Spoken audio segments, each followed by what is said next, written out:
পরীক্ষা আসতে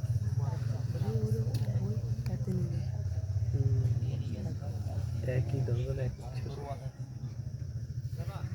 বাড়িতে পুরো চোখ ভেসে গিয়েছে। আল্লাহ তাআলা তা দেখতে পেয়ে জিবরিল আলাইহিস সালামকে বললেন, তোমার নবীকে গিয়ে বলো তিনি কেন কাঁদছে, তিনি যা চাইবে আমি তা দিব ইনশাআল্লাহ।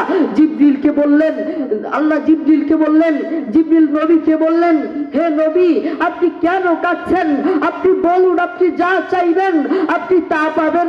নবীকে বললেন, হে নবী আপনি কেন কাঁদছেন। নবী কি বললেন জানেন, আমি নিজের স্বার্থের জন্য কাঁদছি না, আমি নিজের মায়ের জন্য কাঁদছি না, সন্তানগুলোর জন্য কাঁদছি না, আরে আমি তো কাঁদছি আমার উম্মতকে জাহান্নামের পথ থেকে জান্নাতের পথে আনার জন্য। আল্লাহু আকবার। দেখেছেন উম্মতের প্রতি কত ভালোবাসা, কত টান, কত মায়া, কিন্তু সেই নবীর প্রতি আমাদের কোনো ভালোবাসা নেই। আমাদের ভালোবাসা তো দূরে থাক, উল্টা আমরা রাসূলের বিরুদ্ধে কথা বলে, ঠিক কিনা? আপনি দেখবেন বহু অমুসলিম গত বছর বহু অমুসলিম রাসূলের বিরুদ্ধে কথা বলেছে, এখনো রাসূলের বিরুদ্ধে বহু অমুসলিম, বহু নাস্তিক, বহু খ্রিস্টান রাসূলের বিরুদ্ধে কথা বলে, রাসূলকে নিয়ে কটূক্তি করার চেষ্টা করে, রাসূলের নামে আমাদের সামনে মিথ্যা অপবাদ দিয়ে থাকে। আমরা বলতে চাই এখন থেকে কেউ যদি রাসূলের বিরুদ্ধে কথা বলে আমাদের এই মুখ চুপ থাকবে না, ঠিক না? আমরা তাদের বিরুদ্ধে প্রতিবাদ করবো, রাজি আছি ইনশাআল্লাহ। আমরা তাদের বিরুদ্ধে প্রতিবাদ করার চেষ্টা করব। আমরা আমাদের পক্ষ থেকে বলতে চাই, আমরা আমাদের পক্ষ থেকে বলতে চাই এদেশে কোনো ইসলাম বিরোধী, সুন্নাহ বিরোধী, কোরআন বিরোধী কোনো জালেম থাকতে পারবে না, ঠিক না? আমরা দেখেছি দেশে একটা পরিবর্তন হয়েছে। আমরা আমাদের পক্ষ থেকে চাই, পরিষ্কার ভাষায় বলতে চাই দেশে আরেকটা পরিবর্তন হওয়া দরকার। সেই পরিবর্তন হবে এদেশে সিলেবাসের পরিবর্তন। এদেশে স্কুল কলেজ ভার্সিটিগুলোতে নবীর সুন্নাহ বাধ্যতামূলক করতে হবে, কোরআন বাধ্যতামূলক করতে হবে, ইসলাম বাধ্যতামূলক করতে হবে। সেই স্কুল কলেজ থেকে এই জন্য কোরআন বাধ্যতামূলক করতে হবে। সেই স্কুল কলেজ থেকে নবী অনুসারী বের হবে, বের হবে তো ইসলাম পন্থী বের হবে, কোরআনওয়ালা বের হবে, নবীর সুন্নাহওয়ালা বের হবে। সেই স্কুল কলেজ থেকে ভার্সিটিগুলো থেকে আর কোনো জালেম বের হতে পারবে, ঠিক কিনা? সেই জালেমদেরকে এদেশ থেকে বয়কট করা দরকার, রাজি আছি ইনশাআল্লাহ। সেই জালেমদেরকে আমরা এদেশ থেকে বয়কট করব। বলতে চাচ্ছিলাম আমরা প্রতিটা সেকেন্ডে, প্রতিটা ক্ষেত্রে আমরা নবীর সুন্নতগুলোকে বয়কট করে থাকি। আমরা দেখেছি ফেরাউনের লাশকে আল্লাহ অক্ষত রেখে দিয়েছেন, আমরা সবাই দেখেছি শুটকি বানিয়ে রেখে দিয়েছেন এদেশের জালেমদেরকে শিক্ষা দেওয়ার জন্য।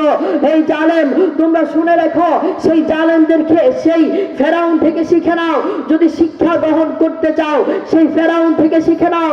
যদি সেই ফেরাউন থেকে শিখতে না পারো তাহলে ফেরাউনের মতো আল্লাহর গজবে পড়বে, ঠিক না? সেই ফেরাউন থেকে শিখে নাও। বলতে চাচ্ছিলাম আমরা প্রতিটা ক্ষেত্রে নবীর সুন্নতগুলোকে বয়কট করছি।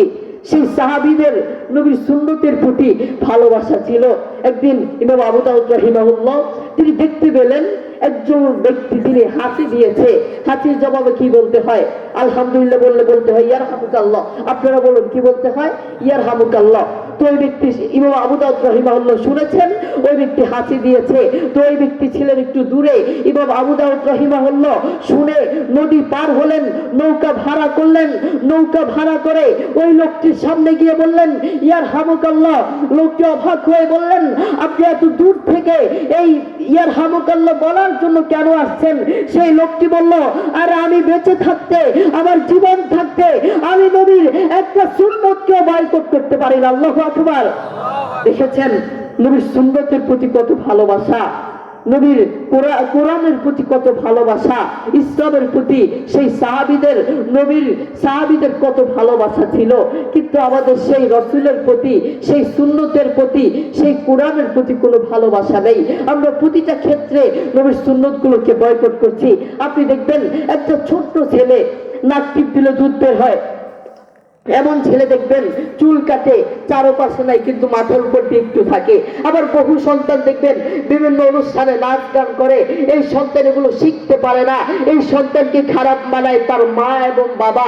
দেখবেন বহু সন্তানকে তার মা বাবা বলে, বাবা তাড়াতাড়ি ঘুমাও, সকালে উঠে স্কুলে যেতে হবে, বাবা তাড়াতাড়ি ঘুমাও, সকালে অঙ্কের টিচার আসবে, ইংরেজির টিচার আসবে, অনুষ্ঠানে যেতে হবে, খেলায় যেতে হবে। আপনি মা অনুষ্ঠানের কথা বললেন, খেলার কথা বললেন, ইংরেজির কথা বললেন, অনুষ্ঠানের কথা বললেন, আপনি মা একবারও বলেন নাই বাবা তাড়াতাড়ি ঘুমাও, সকাল উঠে ফজরের নামাজ পড়তে হবে, ঠিক কিনা? আপনার মাকে সাবধান হতে হবে।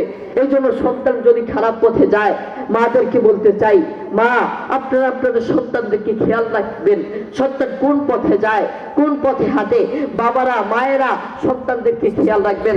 আল্লাহ তাআলা আমাদের সবাইকে নবীর সুন্নাতগুলোকে সমাজে বেশি বেশি প্রচলিত করার তৌফিক দান করুন।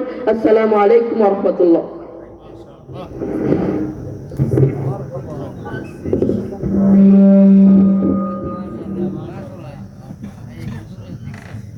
আল্লাহ